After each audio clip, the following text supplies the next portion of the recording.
So మీరు అంటే proper total మీద అయితే భువనగిరే.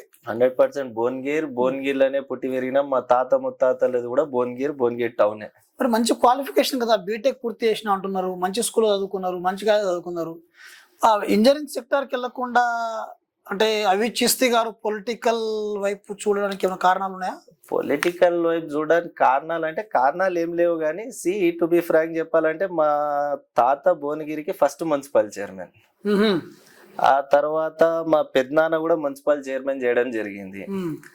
ఆ తర్వాత మా ఫాదర్ కూడా మార్కెట్ యార్డ్కి గంజికి సంబంధించిన వర్తక సంఘానికి దగ్గర ఒక 20 ఏళ్ళు వర్తక సంఘం అధ్యక్షులు స్టిల్ కంటిన్యూషన్ చేస్తున్నారు.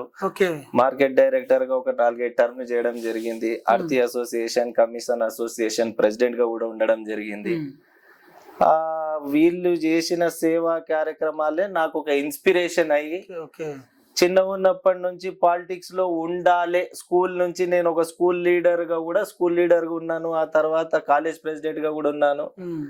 అట్లా సోషల్ సర్వీస్ నేను ఎప్పుడైతే చేస్తున్నానో ఆ లీడర్షిప్ క్వాలిటీస్ నేను రాజకీయంగా ఎదగాలని నేను పెద్దగా చూడలేదు కానీ ప్రజాసేవ చేసేందుకు ముందుకు వచ్చిన.